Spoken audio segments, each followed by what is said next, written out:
Good morning, students. Now today we are going to study history and civics, 8th standard. Okay, chapter number 1, sources of history.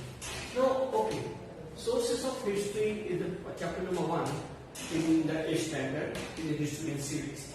Now we are going to study which are the various sources of history. Already I have written over here. There are 3 main sources of history, and there are also other types of sources or subtype of sources. Now, first one is material sources, second one is written sources, and third one oral sources. Okay, first one is material, second one is written, and third one oral. Now, in these sources also these are main sources. Besides that, there are also subtype sources or other sources. Okay. Now, material sources, there are various material sources in the history. First one is various objects. Object means anything. This is an object, okay, but this is not a historical source, or this is not a source to learn or to study or to understand about the history. So there are various sources, various objects. Now, in material sources, material means what? Something is physical, something is visible, something is tangible. Then that source is known as material source. If you see something, if you can touch something, you can feel that something or presence of that some object, then it is known as material source. So it may be various objects like sculpture, like statue, pedestal, or what you call that, fort, or any other inscription on the wall, inscription in the caves, painting. These are the seen sources, these are the material sources, these are the physical sources. And that's why there are various objects. Then monuments. Monuments, you already know. Monuments are nothing but the statues, pedestal, what you call that, particular engraving. Now, places. Okay, there are various places which also included in material sources, like Ahmedabad, Aurangabad. Aurangabad is famous for Ajanta and Ellora caves, Elephanta caves in Mumbai. Okay, so these are the places, famous places. Agra is famous for Taj Mahal. Okay, now coins also the main source. They are also the material source. From coin also you can learn or you can study about the history, ancient history as well as medieval period history. If you have the ancient coin, not the modern coins, okay, you must have ancient coin, especially those who collect the coins and those who collect the stamps also. They can learn or they can understand or they can grasp some part of history to some extent. So coins are also material source of history. They are also very important. Then sculptures is more. Okay, sculptures are nothing but the idols or sculptures or carvings. You can understand carvings. Okay, so these are the you may call it a statue. Okay, so sculpture are also the material sources of history. These sources, various objects, monuments, places, coins, sculptures, etc., can be included in the material sources. Material sources and physical sources which can be seen, like coins, which can be seen, which I can hold, which I can touch, which I can see, which are visible, which I can feel. So these are the material sources. There are various material sources. In material sources, there are subtypes of sources or various other sources included in material sources. These are nothing but various objects. Okay, objects I have already told you. This can also be an object. Okay.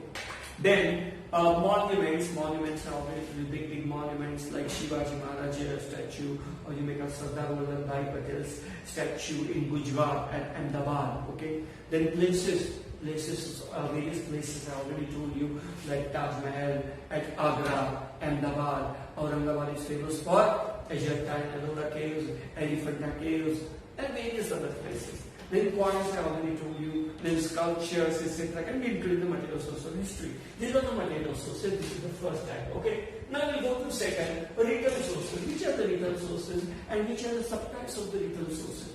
Okay. Now buildings and places. Buildings and places. Actually, these are not the written sources. Buildings and places are not included in written sources. I'm extremely sorry. These are also material sources. There are various other parts of the material sources. So buildings and places, visible. Buildings are nothing but the architectural miracles or architectural designs or drawing. It is a product of architectural designs or drawing. So obviously buildings and places are also included in material sources. Buildings and places are also included in material sources. Okay. Now the period of modern Indian history is beginning as period of European, especially the British rulers. British ruled India for 150 years. So obviously, and they ruled the whole of the India. They not only ruled India, they ruled Pakistan also. At that time, India was known as Hindustan, including Afghanistan, some part of Afghanistan, Pakistan, Nepal, Bhutan, Sri Lanka, then Myanmar, some part of Myanmar, Burma, as well as Bangladesh. Okay, so British built so many statues, pedestals, as well as monuments. Their rulers' monument, Viceroy's monument, as well as what you call that, various types of buildings, various types of cantonment area, so many things. And governance of princely states, and they also govern. Governance of princely states. Even they rule princely states. Princely states. What are the princely states? What do you mean by princely states? You know Saif Ali Khan. Saif Ali Khan's father is Nawab Ali Badauri, and he is the Nawab. He is a king of Badauri, or you may call it Jhansi, near Indore. Sorry, not Jhansi, but Indore. So, in this period, various buildings, they built various buildings, they constructed various buildings. If you want to see the buildings of British era, of British rulers of those times, you can visit British Station, Victoria Terminus, now it is known as CSMT or CST also, Chhatrapati Shivaji Terminus. Even the building, BMC building, BMC Bombay Municipal Corporation, as well as British Station was also, CS Station was also, these buildings were also built by British rulers, and several other buildings in Fort area near to the what we call it Victoria Terminus Station or CST Station. So you can observe those buildings also, as well as bridges, Howrah Bridge. Then Veeramandir Bridge also. These were all built by British, old bridge, Veeramandir old bridge. Then several other bridges, Howrah bridges. Then even they built various bridges near to the coastal areas. Then roads. Now, so many roads they built all over India, and especially in Mumbai, and they name it after their viceroy, their governor, their officials, or their rulers, or their kings also. So, water supply system, even water supply system. Now, Mumbai get waters from where? Vaitarna and Tansa. Vaitarna is near to the, Virar. After there is a Vaitarna station, and you can see the Vaitarna river is flowing over there. So, all this Vaitarna water system, water pipeline was also laid by the Britishers in those times to provide water to the Mumbai. As well as artificial reservoir, means man-made, are built by human. That artificial reservoir, Powai Lake, was also built by Britishers to provide water to the Mumbai cars. Okay, so water supply system, fountains. Fountains means where you can, any traveler or what you call it, any pilgrim people can also drink water, or even the beggars also, they can drink water. So provision of water, especially in small cities, metropolitan areas, suburban areas, and that time British built fountain. You can see that fountain, which is named as Flora Fountain, near to the CST station. It's a 10 minutes walk, and after before Kalagoda, there is the Flora Fountain. It's a square, means Char Rasta or 4 road we call it. In Hindi it is known as Char Rasta, and there opposite of that they have Flora Fountain. So it says these are the monuments, or these are the various historical buildings, places of the British era, which are very famous nowadays. Now this building include government offices. You can see at BT station or CFC station in that fort area also. Then residences of the officers also you can see there in Mumbai, as well as in Pune, in Delhi, Kolkata, Chennai, and several other places like cantonment area near Pune, Dehradun, as well as Delhi. Now, and Kolkata also. Then leaders and evolutionaries, yes, the monuments and places of residences of leaders like Lokmanya Tilak, as well as Lala Lajpat Rai, Pandit Jawaharlal Nehru, and various of the Rajendra Prasad, Mangal Pandey. Okay, you can see their residences now also. You can visit them, and revolutionaries also. revolutionary social reformers like Dr. Babasaheb Ambedkar, Mahatma Phule. Okay, so you can see their residences, you can see their what you call statues, various monuments of Shivaji Maharaj in Maharashtra at Mumbai is very famous. Then palaces of rulers of princely states, palaces, you can see various palaces like Jhansi and Indore and various other places in India. Especially, Saif Ali Khan's father, even Saif Ali Khan, also lives in palaces, which is built on, which was built on 100-acre land in Indore. So here's Jhansi. Now forts also. Shivaji Maharaj built so many forts in Maharashtra as well as Red Fort in Delhi, not built by Shivaji, but it was built by Mughals. So these are the famous forts, and why to go there? Even we have Arnala Fort near Arnala beach, okay, as well as you can see the Vasai Fort and the Vasai West. So various forts you can observe. These are nothing but a material sources, building and places. Prisons also. Jacob Circle prison is very famous at Baikala. Okay, and various other prisons like Tihar jail in Delhi and several other places. At Mandali, at Mandali in Myanmar, Burma, where Tilak was held or imprisoned for around 10 to 15 years. And Andaman Nicobar also they built prison. Who? Britishers.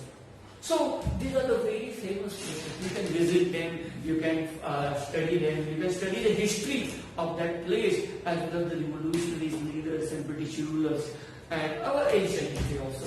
Now among these monuments, many buildings are intact even today. You can see those buildings, you can see those forts, you can see those monuments, you can see those places. Now you can visit Taj Mahal, it is intact even though due to pollution. Now there is the problem. Pollution, the color is what? Fading. The color is fading. Yet you can see the monument intact. So many monuments, so many forts, so many palaces, so many places. You can visit them and you can see those buildings and places intact. Our government is preserving them, especially Archaeological Survey of India is doing a lot of work to preserve them. So some are declared as national monument, Rajpath, where Gandhiji was, his ashes were buried into the ground, and they built a monument there in the memory of Mahatma Gandhi, as well as Pandit Jawaharlal Nehru also resided in near to that area, in that Rajghat area or Rajpath area, you can see Janpat.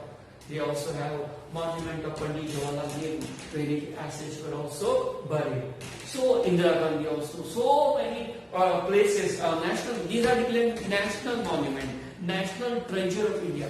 All these forts built by Shivaji. There also Red Fort and Delhi. These are declared national. Taj Mahal also.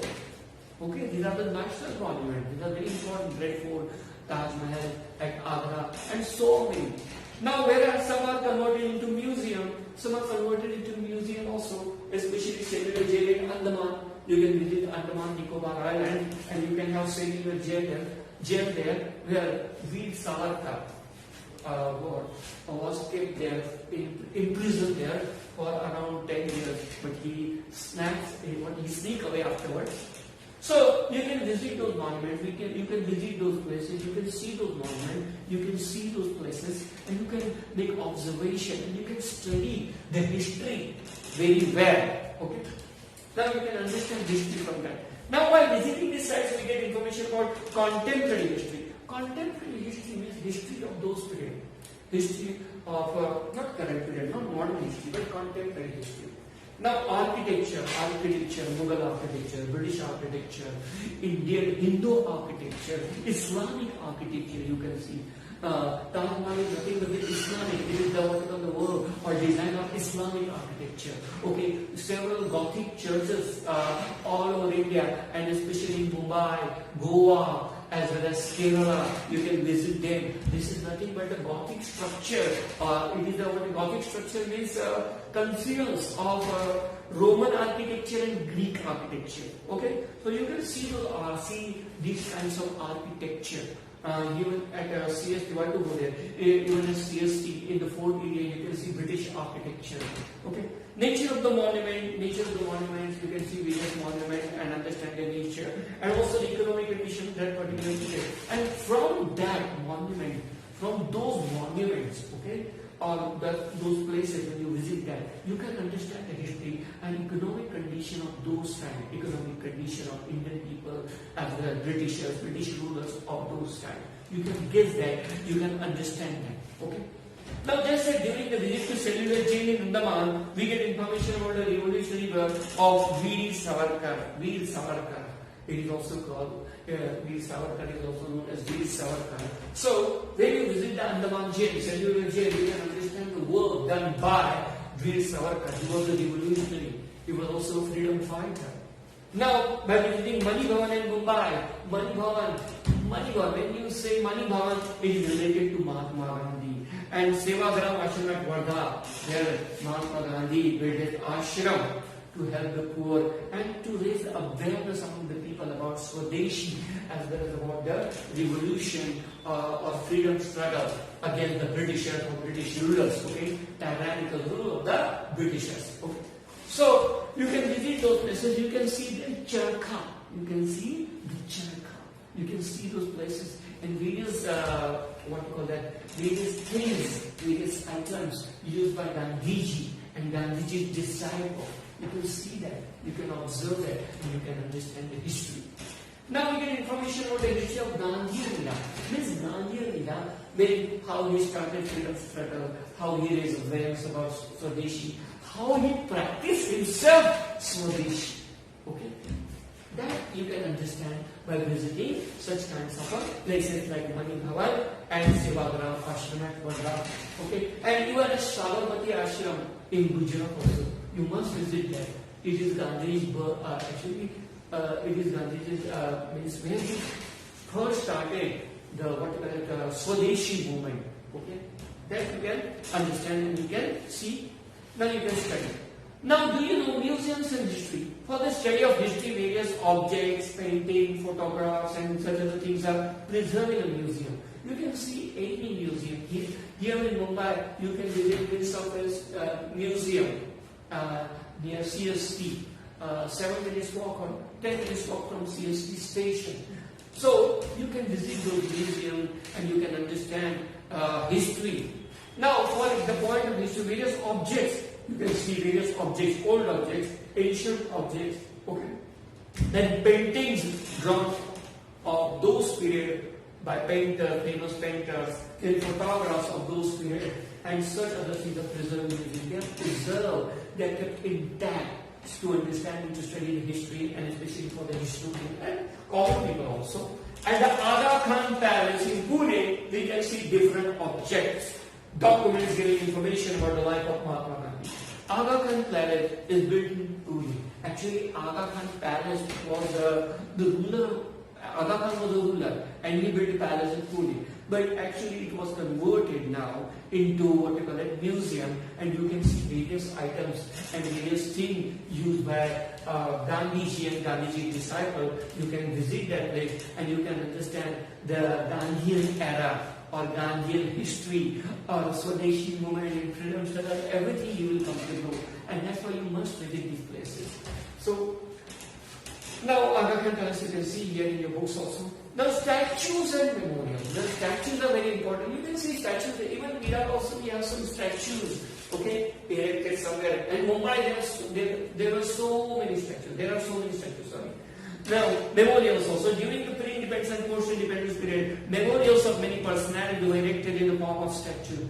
During the pre-independence means before independence, before 1947. Post-independence means after 1947.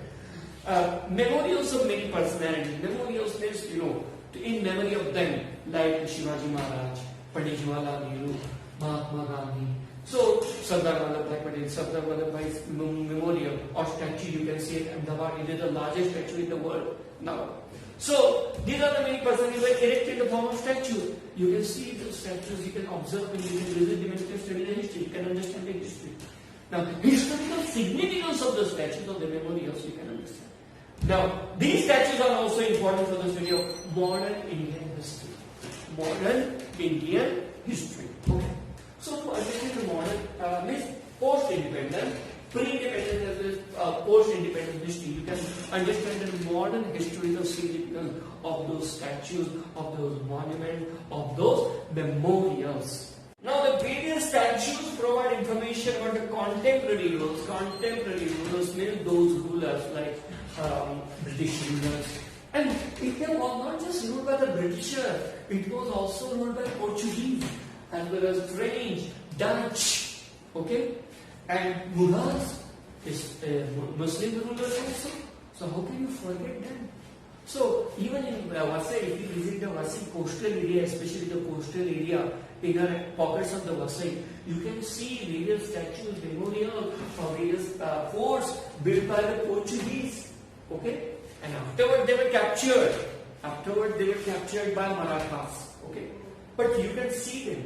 You can see the Chimaji Appa statue at Vasai Fort, near to the Vasai Fort. When you enter the Vasai Fort, you can see the statue over there that is known as Narvir Chimaji Appa. Okay. So the various statues provide information about the contemporary rulers: Marathas, Mughals, Britishers, Portuguese, French rulers, Dutch rulers, and eminent personalities. Eminent personalities in eminent personalities like Lala Lajpat Rai, then what you call that, Pandit Jawaharlal Nehru, Mahatma Gandhi, okay, Sardar Vallabhbhai Patel. These are the eminent. Lokmanya Tilak, Agarkar, Jyotirao Phule. So these are very important. So you can understand about them. You can understand. You can study a particular personality by visiting or by observing those statues and getting the information about that. Now the display plaque on the statue gives us information about the full name of the concerned person, birth and death details, brief information about the contribution into a biographical stage of a person. When you visit a particular memorial, a particular place, a particular statue, you can see the plaque below the statue or below that memorial. There is a plaque. Plaque is nothing but just a signboard. It's like a signboard on a small banner. Okay, not for advertisement purposes, not for promotion purposes, but giving the information, giving the detailed information about the full name of the concerned person, like Pandit Jawaharlal Nehru, okay, Mohandas Karamchand Gandhi. Gandhi's name was not Mahatma Gandhi, Mohandas Karamchand Gandhi. So that detail you can get from that whatever written on the plaque. Okay. Now birth and death detail, when he was born, when that particular personality was born, when he died. Brief information about their contribution, whatever their contribution for the freedom struggle, for the freedom movement, as well as for social reformation in India, okay, economic reformation in India. You can understand all these things. And biographical sketch of the person, small autobiography. It's not autobiography, but biography. Where he was born, where he was raised, what he done for India, regarding various things, and how he died and where he died. Okay. And on which he died. All this information you can get from those statues, memorials, or visiting those places. Now, just as the statues of Mahatma Jyotirao Phule, Lokmanya Tilak, Dr. Babasaheb Ambedkar, there are memorials which are erected in the memory of village event, which give information about the concerned event, period, people related to the events, etc. Now, Hutatma, Smarak, especially Hutatma Chowk, you know, in Bombay, it is very famous. And Hutatma Chowk has a lot of significance nowadays also. Why? Because it reminds us against the tyrannical tool of the Britishers and how we started the Quit India movement, Chale Jao, in 1945 under the leadership of Gandhiji. And so many people died.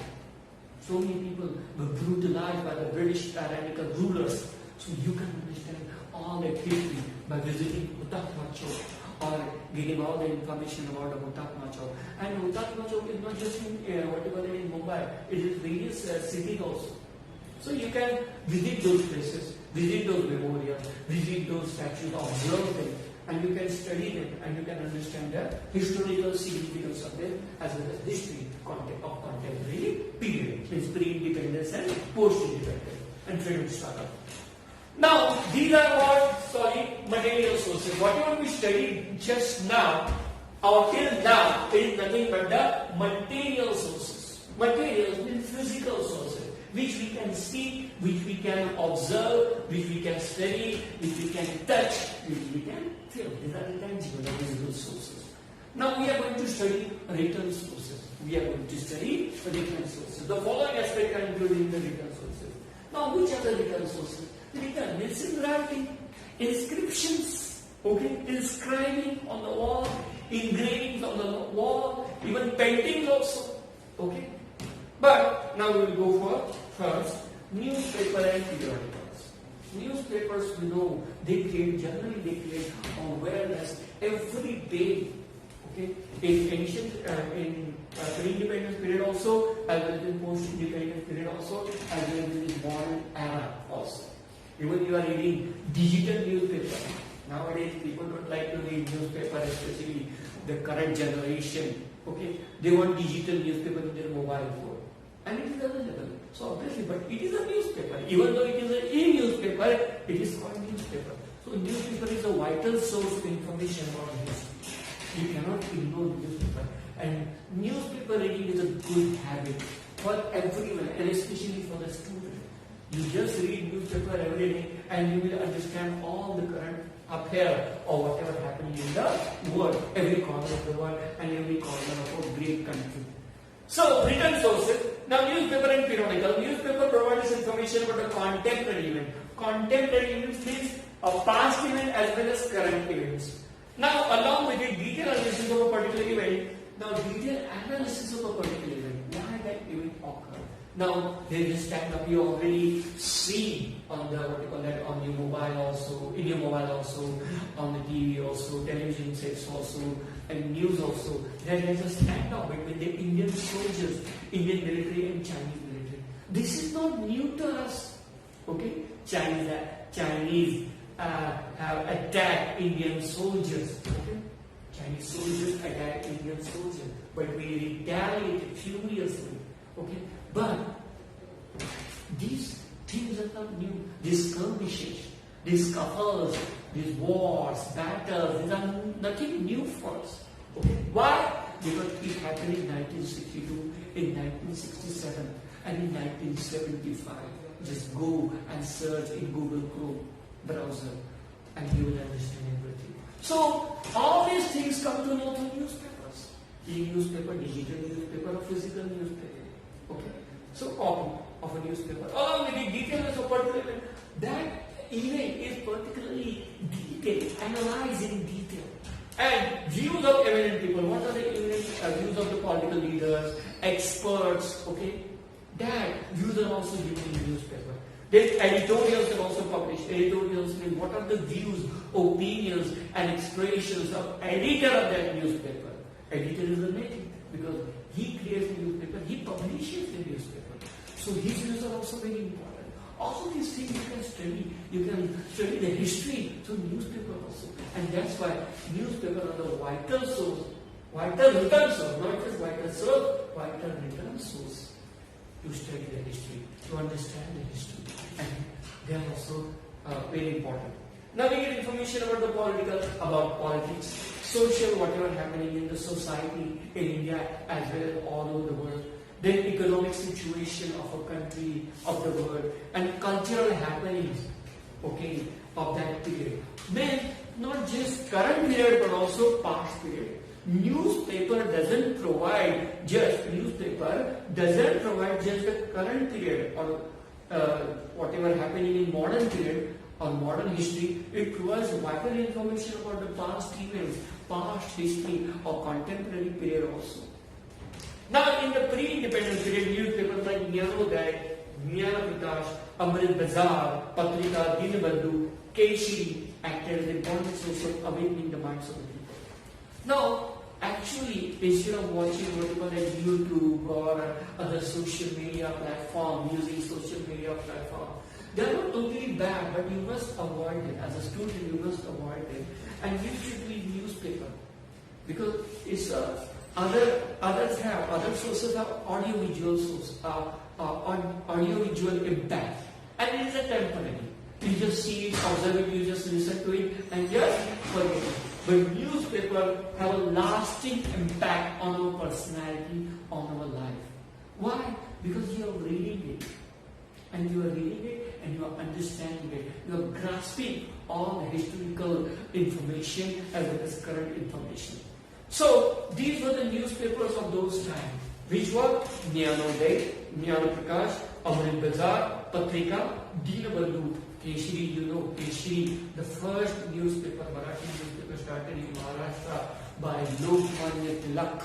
Okay? Acted the importance of awakening, they awakened the minds of common people or laymen about the tyrannical British rule and their policies towards India, how they are exploiting us, how they are oppressing us in those periods.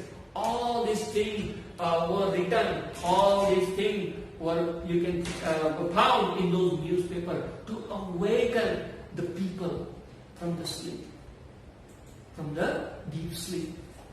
So they awakened, and they also it was not just for the freedom struggle or to create freedom fighters, okay, but also for social reformation in India, to create social reform among the society, in the society. So Keshri acted the importance of awakening the minds of the people, about to fight against the British, tit to nail. Now, through the newspaper, we can study the British policies regarding India and the effects of India. Through the newspaper, these newspapers created awareness among the common people, among the laymen, about how the British tyrannical rulers are creating various policies, economic, political, military policies, and how it's affecting India and common people of India. Now, during the British period, newspapers were not only the source of political events, but also acted as a source of social information. They didn't describe political events or whatever happening in the politics, British politics. Obviously, at that time, British politicians were there mostly. Okay, so not just about whatever British politician, how British ruler or British voice or ruler affecting us, how their policies were affecting us, but also about social reformation happening in India. Okay. So, the Nibandhamala by Vishnu Shafi Chitlunkar and Shatapatra written by Lok Hitwari, alias Gopal Hari Deshmukh in the weekly Prabhakar comments on various social and cultural issues. Through these mouthpiece, newspapers are nothing but the mouthpiece of these leaders, of these politicians, of these freedom fighters, okay, and social reformers also. And through these mouthpieces are nothing but providing information, general information and vital information to the general public or to the society of those periods. So obviously, Nibandhamala by Vishnu Shafi Chitlunkar and Shatapatra written by Lok Hitwari alias Gopal Hari Deshmukh in the weekly. In those times, some newspapers were published weekly, not daily. So, Prabhakar comments on various social and cultural issues, whatever happening in society, social issues as well as cultural issues of those periods, of those times, means pre-independence period. So let us know. Now, you can see here, let us know. Dr. Babasaheb Ambedkar and newspaper. Babasaheb Ambedkar and newspapers are interlinked together. How do we read it and understand it?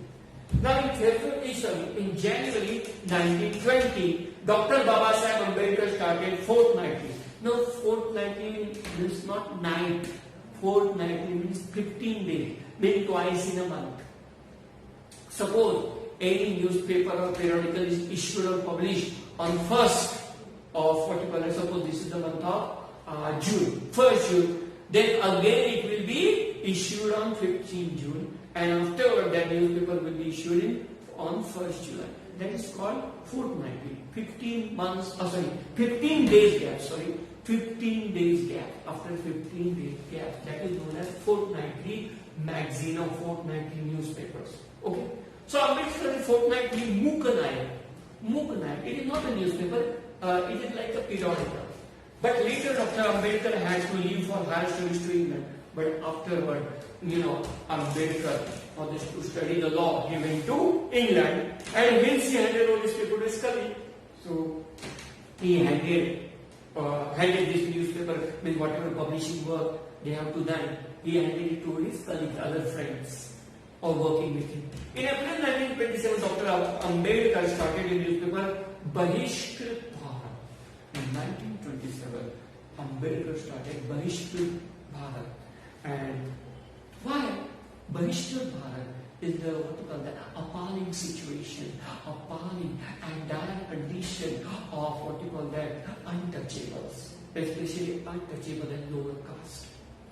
Okay, so he put the light on their condition in India, how they were oppressed by the higher caste, how the lower caste people were oppressed by the higher caste or higher caste people in the society, especially in the Hindu society. Society in India. Now, through the medium of Bahishkrit Bharat, he wrote about the reformation of common people. How to change common people, how to change their attitude, how to change their perspective, how to change their habits or thinking pattern on power. And especially their attitude and perspective, especially higher caste attitude and perspective towards the lower caste people or the untouchables. That you already seen and studied in history and English also. And bringing unity among them, how we can unite the people of lower and higher caste to fight against the British, to fight against the injustice, to fight against the tyrannical rule of the Britishers. Apart from this, he also started 2 more newspapers. Now he started Bahishkrit Bharat, then afterwards he also started, apart from that he also started 2 other newspapers, that is Janata and Prabuddha Bharat. Janata and Prabuddha Bharat. These 2 newspapers also additionally started. So you can see here. Now, maps and drawings. Now, maps and drawings are also very important. Now, most of the students will think, hey, this is a foolish thing. How can from maps or drawing we understand the history? Okay, drawings we can understand to certain extent. Okay, we can, from drawings, painting, you can understand something about history. But what about maps? Maps are solely for the geography. We can study geography, and only in geography they included maps. But maps are also very important. Why? Whatever happening in China border, or not India border, not China border, India border, at Ladakh, this is due to the maps. Because MAH-BOARD line of actual control, LAC, and that's why there is infighting going on between China and India. And it is also happening at LOC, this line of control between Pakistan and India. It is also have historical significance because those lines were not drawn by us. Those lines were drawn by Britishers. And whatever happening also between India and Nepal nowadays, Nepal is showing some part of India in their map. And they also, they got also, that map was also got approved in lower houses of parliament as well as upper houses in parliament in Nepal. This is also due to the maps. Okay? This is also the line. Obviously, line was drawn on maps. Maps were created. This line, LAC, LOC, line of actual control, line of control. This was drawn by Britishers, MAH-BOARD line between China and India. That is the line or border line is drawn. This is your border. This is my border. It was drawn by the Britishers of those periods, British rulers. So that's why maps and drawing is also important. They are also vital significant. They are also having vital significance to understand history, historical events. Now, map is also regarded an important source of history. The changing nature of a city or a particular location can be traced to map. Even why to go for China border or the India border or Pakistan and India border? You can understand the significance of maps for our city also. Whatever changes happening, you can understand Google Maps, Google Maps in the mobile or Google Earth. You can understand whatever changes occurring or happening in our area. How the small village or small hamlet is converted into a city or a suburb. So, the changing nature of a city or a particular location can be traced through maps. That's why maps are vital source to understand the history, historical significance. Now, the Survey of India was an independent department established during the British period. Now, Survey of India, they draw maps they draw various types of maps, Indian maps and state border and border between various of our neighboring countries. Who draws it nowadays? Survey of India. It was established by the Britishers in the British period, in the British era. Now, through scientific method of survey, they have created maps of India. And they have created maps of India. Modern maps were not created by Britishers, it was created by Survey of India. Now, various provinces of India, even provinces with small, what we call it, kingdoms in those periods, like Kingdom at Jhansi, small provinces, Kingdom at what we call it, near Indore. Now, cities, etc. Similarly, the plan designed by the architects proved important from the view of study of architecture of a building as well as theories of development process of a particular area. So, okay, particular area is highly developed and some area are least developed. That you can understand by architectural designs or architectural drawing. Even to study a particular palace, particular building, or particular what you call that commercial sector or industrial sector, architectural design, architectural drawings are very important to understand those changes occurring beneath it. How this particular hamlet or small village is transformed into a big city, metropolitan city or suburban area. That also you can study through maps. You have to study maps, you have to study those drawings. You want to understand the bridges and the infrastructure. You must know, at least you can see the engineer drawings. So, for example, the Department of Mumbai Port Trust had the original plan of the Bombay Port Information about the development of Bombay city can be understood to the plan drafted by architects and engineers. For example, the Department of Mumbai Port Trust had the original plan of the Bombay Port Information about the development of Bombay city can be understood to the plan drafted by architects and engineers. अभी देखो बॉम्बे जो था, मुंबई जिसको हम लोग कहते हैं, बराबर अभी मुंबई बोलते हैं उसको, बॉम्बे को क्या बोलते हैं? मुंबई के 7 आइलैंड्स थे, 7 अलग अलग आइलैंड्स थे, जुड़े हुए नहीं थे, उनको ब्रिटिश रूलर्स ने, ब्रिटिश ऑफिशियल्स ने जोड़ लिया है और ब्रिटिश इंजीनियर्स का कमाल है. तो उस समय बीपीटी यानी बॉम्बे पोर्ट ट्रस्ट की स्थापना की.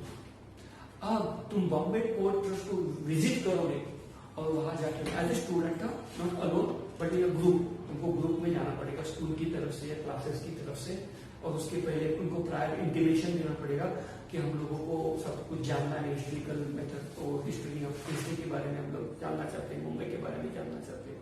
तो आप वहां जाओगे सब स्टूडेंट मिलके, तो तुमको मैप्स और ड्राइंग दिखाएंगे और उसमें मुंबई कैसे बनी, मुंबई का निर्माण कैसे हुआ, क्योंकि मुंबई पहले से नहीं थी, मुंबई में सब जगह जमीन नहीं थी, वो 7 आइलैंड थे और सब जगह अरेबियन सी था, उसको जोड़ा गया है. बराबर. आज जो नरीमन पॉइंट का एरिया देखे हो, बराबर, या बांद्रा रिक्लेमेशन तो हमने किया है, लेकिन जो नरीमन पॉइंट का एरिया है, बराबर, जो बैक बे रिक्लेमेशन भी बोलते हैं उसको, बैक बे रिक्लेमेशन में क्या है, समुद्र के ऊपर मिट्टी, पत्थर और फिर सीमेंट, ऐसा सब सीमेंट कंक्रीट डाल के बनाया गया है बैक बे रिक्लेमेशन. नरीमन पॉइंट का जो मरीन ड्राइव का एरिया दिखता है. सो ये सब जानने के लिए अभी हम लोग वहां जाते हैं तो हमको दिखता है याद कुछ नहीं है, जमीन ही है, फिर बात सामने समुद्र, लेकिन उसके यहाँ भी समुद्र था, वहां भी अरेबियन सी था. हमको कैसे समझेगा ये किसने बनाया था? ब्रिटिश ने बनाया, ब्रिटिश ऑफिसर्स, ब्रिटिश इंजीनियर्स, बराबर, ब्रिटिश आर्किटेक्ट, इन्होंने सब काम किया. तो इसके लिए बॉम्बे पोर्ट ट्रस्ट के इंफॉर्मेशन ऑफिस में आपको, बॉम्बे पोर्ट ट्रस्ट को आप विजिट करो तो आपको पूरी की पूरी जानकारी मिलेगी. वहां आपको मैप्स और ड्राइंग दिखाए जाएंगे या प्राप्त होंगे, आप उनको देखिए, जानिए, फिर आपको समझिए. तो मैप्स और ड्राइंग बहुत इंपॉर्टेंट है, बराबर. हर एक का मैप है, अपने विराट सिटी का और वसई तालुका का मैप है, पालघर तालुका, पालघर डिस्ट्रिक्ट, पालघर जिला का भी मैप है. इसके लिए आपको बीबीसीएमसी के ऑफिस में जाना पड़ेगा, बराबर, कलेक्टर के ऑफिस में जाना पड़ेगा, बराबर. वहां आपको सब मैप्स और इसके बारे में जानकारी मिलेगी. वहां आप अकेले नहीं जा सकते, अकेले जाएंगे तो आपको कोई बात भी नहीं करेंगे. इसके लिए आपको ग्रुप से जाना पड़ेगा, एज स्टूडेंट फ्रॉम स्कूल की तरफ से, कोई क्लासेस की तरफ से, वो पिकनिक नहीं है, वो स्टडी टूर होती है. और क्या होती है, स्टडी टूर होती है। तो मैप्स और ड्राइंग ये बहुत इंपॉर्टेंट है, इसीलिए हिस्ट्री के बारे में जानने के लिए मैप्स और ड्राइंग का भी बहुत इंपॉर्टेंट है। और जो भी चाइना और इंडिया और पाकिस्तान और अभी नया झगड़ा इंडिया और नेपाल के बीच में हो रहा है, ये किसकी वजह से हो रहा है, बॉर्डर किधर आ गई, मैप। तो मैप को हम लोग अलग कर सकते हो क्या हिस्ट्री से। 1962 का वॉर क्यों हुआ, 1965 का वॉर क्यों, 1971 का वॉर क्यों, 1967 में भी चाइना के साथ वॉर हुआ, मालूम नहीं है किसी को। 1971 में भी चाइना के साथ फिर से वॉर हो गया था। 1975 में 1971 में वो पाकिस्तान से हुआ था। 1975 के बाद चाइना से फिर से वॉर हुआ था। और अभी भी जो झगड़ा चल रहा है पैंगोंग लेके यहाँ बराबर लद्दाख में, ये किसकी वजह से, मैप्स की वजह से। तुम लोग बोलेंगे बॉर्डर की वजह से, लेकिन बॉर्डर कहाँ दिखते हैं, मैप्स के ऊपर। चाइना बोलते ये हमारा एरिया, हम लोग बोलते नहीं हमारा एरिया, और इसके ऊपर से झगड़ा चल रहा है। तो मैप्स और ड्राइंग बहुत इंपॉर्टेंट होते हैं क्योंकि उनका हिस्टोरिकल सिग्निफिकेंस बहुत है। अब मैप्स और ड्राइंग को अलग नहीं कर सकते, हमको मैप्स और ड्राइंग्स की जरूरत नहीं है हिस्ट्री की स्टडी करने के लिए, ऐसा नहीं होता है। Thank you student, thank you very much.